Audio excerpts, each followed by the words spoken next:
भाग चले जाते थे क्योंकि घर में झगड़ा चालू रहता था। और वो जुना परिस्थिति था क्योंकि मेरे माँ बाप पढ़ा लिखा नहीं थे और थोड़ा सा नशा का आदत वगैरह था, इसके लिए परिस्थिति खराब था। तो हुआ ऐसा कि मैं बहुत बार वो टाइम पे मैं सोचा कि मैं जान दे दूं, क्योंकि वो परिस्थिति ऐसा था कि बचपन में मैं एक बात सोचता था कि क्यों हमारे जीवन में ऐसा है, दुख संकट क्यों है, क्यों मैं जन्म लिया और क्यों ये दुनिया में मेरे को भेजा परमेश्वर। मैं ये सोचता था कि मुझे क्या जरूरत है, अगर मर जाऊं तो अच्छा है ना, ये टेंशन से छुटकारा तो मिले मुझे। इसलिए मैं बहुत बार सोचता था, बचपन में मैं बहुत बार जान देने का प्रयत्न किया, लेकिन मैं परमेश्वर ने सब असल फल किया। मैं जहर पिया, जहर पीने का कोशिश किया था, मैं हर मतलब बहुत जगह पे ऐसा किया कि मैं मर जाऊं, ऐसा परिस्थिति में मैं ट्रेन के आगे भी कूदने का साहस किया था, लेकिन मेरे को परमेश्वर ने वहां से भी बचा लिया। क्योंकि परमेश्वर का काम जो है अपने द्वारा वो करना चाहता है, इसके लिए परमेश्वर हमें जिंदा रखता है, इसके लिए मरने नहीं देता है। तो याद रखिए, हम अगर परमेश्वर प्रभु यीशु के पास है तो कुछ ना कुछ योजना हमारे परमेश्वर की तरफ से हमारे बीच में हमको हमारे पास योजना है परमेश्वर की, तो वो योजना परमेश्वर हमारे द्वारा ही पूरी करेगा। लेकिन इसके लिए मैं जिस उस परिस्थिति से मैं कैसा कैसा बाहर निकला। फिर और एक परिस्थिति आया जो भयानक परिस्थिति था, वो परिस्थिति में मैं बहुत टेंशन में आया था।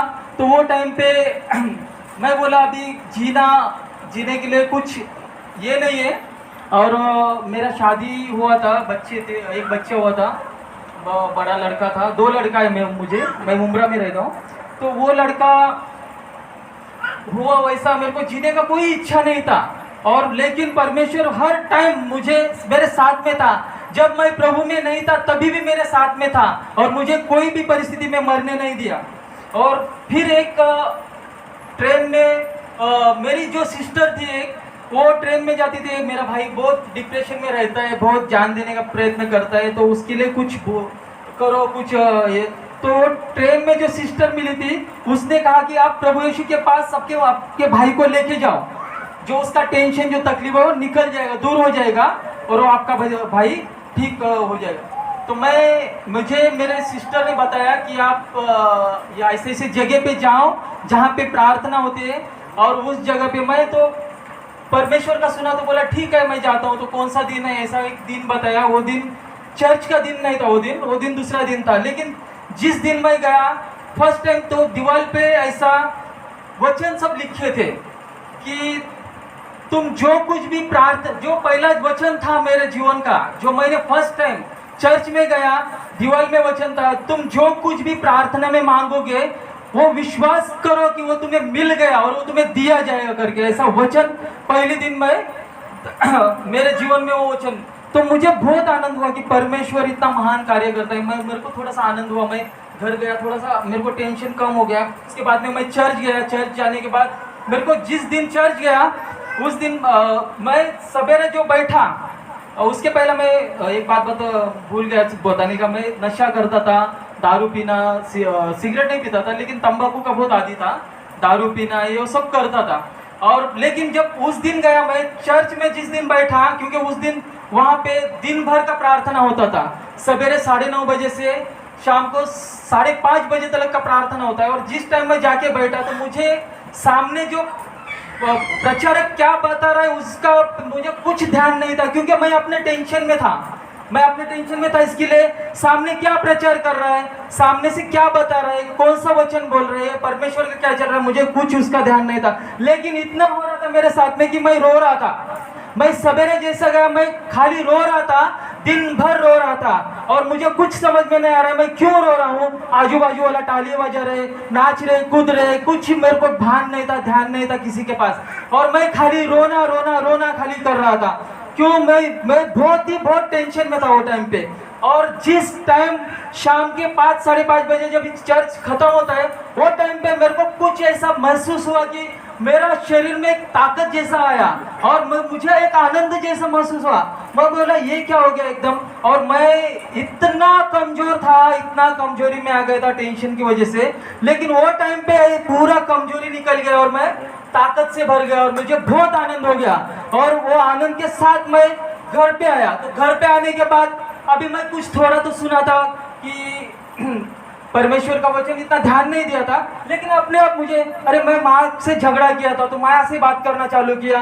मैं अपने आप हो रहा था मेरा से, अरे किसी से झगड़ा नहीं करने का, ऐसा अपने आप एक ही दिन में मेरे जीवन में बदलाव हो गया। और बाद में तंबाकू ने तो फिर तंबाकू वगैरह सब छूट गया एक ही दिन में। लेकिन दूसरा दिन क्या हो गया, अभी बाथरूम जाना है तो तंबाकू खाता था। मैं नो टेंशन था क्योंकि बाथरूम ये खाने वाला को मालूम रहेगा क्या प्रॉब्लम होता है। तो मैं दूसरा दिन खाता हूँ बोला और खाया, तंबाकू वाला खाया और बाथरूम गया। तो उस दिन से मेरे को लूज मोशन चालू हुआ। अरे बोला मैं गलती किया, बोला मैं गलत काम किया, इसके लिए मेरे को ये सजा मिला। मैं उस दिन फिर बोला परमेश्वर मुझे क्षमा कर, और मैं फिर स्तुति करता रहा। और तो 1 घंटे बाद ही जो लूज मोशन था वो बंद हो गया, कंप्लीटली बंद। परमेश्वर का धन्यवाद, हालेलुया। तो उसके बाद मैं परमेश्वर में बहुत विश्वास करता था, लेकिन दुनियादारी में भी थोड़ा विश्वास था मेरा, क्योंकि मैं सोचता था चलो, मेरे को उस टाइम मालूम नहीं था कि भगवान परमेश्वर एक ही है, तो मैं दूसरा भी चीज़ करता था। लेकिन बाद में बाइबल पढ़ना चालू किया तो सब मालूम पड़ा मेरे को। आगे ऐसा हो गया कि मैं इतना रुचि लेने लगा उस चीज में कि आखिर क्या है जो परमेश्वर एक दिन में मेरा शराब छुड़ा सकता है, एक दिन में मेरा गाली, एक दिन में मुझे पूरा चेंज कर सकता है। ऐसा क्या है ये परमेश्वर में। मैं उसके पीछे लग गया, इतना हाथ धो के पीछे लग गया। मैं बाइबल लिया, बाइबल पढ़ना चालू किया, हर चीज में, हर किधर चर्च दिखता था उधर जाने का प्रयत्न करता था। अरे बहुत इधर आशीष है, मैं सबको बताना चालू किया। मैं भांडुप में रहता था, भांडुप के एरिया में, तो वहाँ पे बहुत लोगों को मैं बताया यीशु ने मेरे जीवन में कैसा चमत्कार किया। फिर परमेश्वर ने ऐसा कार्य किया कि मैं जिस जहाँ जहाँ प्रार्थना करने जाता था, परमेश्वर वहाँ पे आशीष देता था। एक दिन 40 दिन के उपवास में मैं भी 40 दिन का उपवास रहा, तभी मैं ऑटो चलाता था। और 40 दिन के उपवास में मैं भांडुप में एक चर्च था उसमें जाता था, जैसा अभी पास्टर अम्मा ये है वैसे ही उनका भी चर्च था। चर्च नीचे था और ऊपर उनका रूम था। तो वो टाइम पे मैं उनके संगति में था, वहाँ ही मेरा बपतिस्मा हुआ। तो वो 40 दिन का उपवास में मैं एक साक्ष्य देना चाहता हूँ वो टाइम का क्या हुआ था। तो साक्ष्य ऐसा है कि मैं बपतिस्मा हो गया और 40 दिन के बाद उपवास के उस समय में, और 3 दिन बाकी था। तो 3 दिन मैं बोला परमेश्वर मैं 3 दिन का जो उपवास है कुछ भी नहीं खाऊंगा, खाली पानी पीऊंगा। तो उस 40 दिन के उपवास में मैं ज़्यादा करके लोगों के पास जाना, प्रार्थना करना, ऐसा करता था। तो एक लड़का ऐसा था जिसका पैर पूरा फूट गया था, पूरा जख्म हो गया था पूरा, और वो कैसा गिरा था मालूम नहीं, कुछ नहीं। लेकिन और वो टाइम मैं 40 दिन के उपवास में था। तो वो बोला यार, मैं उसको बोला क्या हो गया, वो बोलता है मेरा सब ऐसा ये हो गया, फूट गया पैर। तो बोला दवाई ली है, बोला दवाई, मैं वो टाइम पे बहुत विश्वासी था, बहुत बोला तो बहुत, अब कुछ दवा का कुछ जरूरत नहीं। उसको बोला तू प्रार्थना कर, एक काम कर तेल ला, तेल लाया उसने, प्रार्थना किया और प्रार्थना करके बोला लगा इसको। लगाने के बाद थोड़ा टाइम के बाद ही वो सूखना चालू हुआ, पूरा कंप्लीटली भर गया। और वो खुद बोला अरे सही में तू प्रार्थना करे किया हो तेल, मेरा गोली ऐसा ही है बोला, और वो पूरा ठीक हो गया उसका। उसके बाद में परमेश्वर ने बहुत मेरे जीवन में चमत्कार किया। मैं जहाँ भी जाता हूँ परमेश्वर का धन्यवाद देता हूँ कि मेरे जीवन में आगे आगे चमत्कार करते हैं। एक टाइम मैं ऐसे मतलब मेरे जीवन में मैं ज़्यादा से ज़्यादा मैं किसी पे ध्यान नहीं देता था, खाली यीशु यीशु ही करता था। सब लोग, मेरा घर का सब लोग बोलते हैं खाली यीशु यीशु करता है। उसके बाद में एक बार ऐसा हुआ कि मैं मुंबई में काम पे था, मैं वहाँ पे टेम्पो चलाता था। वहाँ पे मेरा एक दोस्त था जो अन्य जाति से था, तो वो उसको मैं हर बार बताता, और मेरा बहुत करीब का दोस्त था वो, तो मैं हर बार उसे बताता था कि देख यीशु पे विश्वास कर, यीशु उद्धार करता परमेश्वर है। मैं उस पर विश्वास किया, मेरा जीवन बदल गया, मेरा जो भी नशा था वो सब छूट गया, तो तू विश्वास कर। तो वो बोला नहीं बाकी भी सब ऐसा ही, हम लोग में भी ऐसा होता है, हम भी ऐसा करते हैं, ये हो सब। वो बताने लगा अपना, वो अपना बताता था, मैं उसको अपना बताता था। तो वो ज़्यादा ये नहीं कर पाता था। तो एक दिन ऐसा हुआ कि जो मैं टेम्पो में माल लेके गया था, मुंबई में था वो टाइम पे, और वहाँ बारिश हो रहा था। तो बारिश हो रहा था तो हम लोग टेम्पो में खाना खाने बैठे। जो मेरा दोस्त था जो मेरे साथ में था, वो मैं डिलीवरी लेके जाता था और वो ऑर्डर लेने का काम करता था, तो साथ में ही था। तो हम लोग खाना खाने जिस टेम्पो में अंदर बैठे थे, उस टाइम बारिश गिर रहा था। तो मैं बहुत विश्वास से भरा था वो टाइम पे, वो टाइम का मैं बात कर रहा था जब नया नया मैं परमेश्वर में आया था। तो मैं बोला, देख मेरा परमेश्वर जिंदा है, अगर तुझे सच देखना है तो तू देख ले अभी। तो बोला, क्या बोलता है? देख ये जो बारिश गिर रहा है ना, ये बारिश 5 मिनट का टाइम लगा। बोला, मैं उसको बोला खाली 5 मिनट का टाइम, उसने घड़ी लगाया। बोला ये बारिश गिरना रुक जाएगा। और उसको बोला मैं, वो तो बारिश तो गिरने का रुकेगा, उसका ये नहीं, लेकिन ये बारिश गिरना रुकेगा और पूरा धूप आया जाएगा नीचे। तो बोला ठीक है देखता है। मैं 5 मिनट का टाइम दिया। हालेलुया, परमेश्वर के लिए अपन ताली बजाएंगे ना। धन्यवाद परमेश्वर को, परमेश्वर ने क्योंकि महान कार्य किया है। और वो टाइम पे 5 मिनट उसने लगाया। 5 मिनट में पहले तो बारिश तेज था, आहिस्ता आहिस्ता कम होते गया, और उसके बाद में कंप्लीटली बारिश खत्म हो गया और धूप निकल आया। परमेश्वर को धन्यवाद देते हैं इस बात के लिए। परमेश्वर अपने विश्वास के द्वारा हर चीज करता है। हमारे में विश्वास रहेगा तो कोई भी बात ऐसी नहीं कि हो नहीं सकती। परमेश्वर के द्वारा हर चीज हो सकती है। बाइबल बताती है, बाइबल में ज्यादा करके विश्वास के बारे में बताया। हर एक स्त्री आई थी, वो भी चंगाई पाई। जब लास्ट में यीशु ने क्या बोला? तेरे विश्वास से तुझे चंगा किया। परमेश्वर ने नहीं बताया मैं तुझे चंगा किया, तेरे विश्वास ने तुझे चंगा किया। इसके लिए अपना विश्वास महान होना चाहिए। परमेश्वर को धन्यवाद देता हूँ मैं। तो वो टाइम पे मेरा बहुत बड़ा विश्वास था, लेकिन मैं सच में बोलता हूँ कि वो विश्वास मेरा ज्यादा दिन नहीं टिक पाया। इसके लिए मैं बहुत गड़बड़ी में गिरते गया, उठते गया, गिरते गया, उठते गया, ऐसी परिस्थिति हो गई मेरी। तो वो टाइम पे मैं ज्यादा से ज्यादा 20 साल के ऊपर हुआ मैं मसीह में हूँ। लेकिन आज भी मैं बताता हूँ कि प्रार्थना करते हैं मेरे को कुछ टेंशन आ जाएगा, अरे कैसा मैं करूं, क्योंकि मैं पूरा आज जैसा कलिसिया में जाता हूँ आता हूँ वैसा वो टाइम पे नहीं था। मैं जब भी मर्जी होता था जाता था, काम पे ज्यादा ध्यान देता था, तो मैं ज्यादा इसमें बढ़ नहीं पाया। तो परमेश्वर ने 40 दिन के उपवास का मैं बताता हूँ। 40 दिन के उपवास में ऐसा हो गया कि मैं जब भी मेरा साक्षी दे रहा था, ऐसा ही दिया, और वो शाम को परमेश्वर ने मेरे को एक सपने में दर्शन दिया। प्रभु यीशु ने सपने में दर्शन दिया कि आकाश में से प्रभु यीशु ने ऐसा हाथ करके मेरे पास, और मेरे बाजू में जो चर्च वाले थे, पास्टर अम्मा थे, और वो हमारे लिए, और उनकी लड़की थी।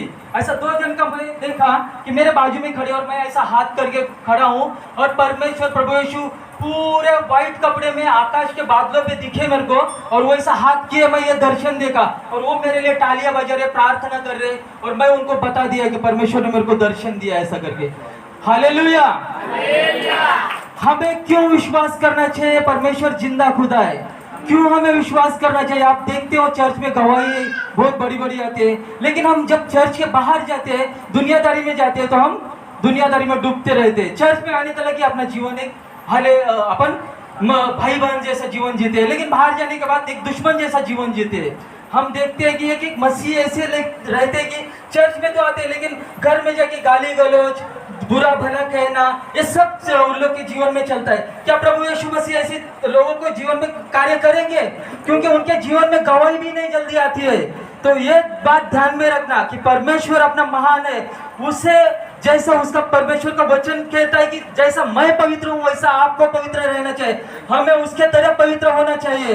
जब तक हम पवित्र नहीं होंगे तब तक कोई चंगाई चमत्कार हमारे जीवन में नहीं आएगा।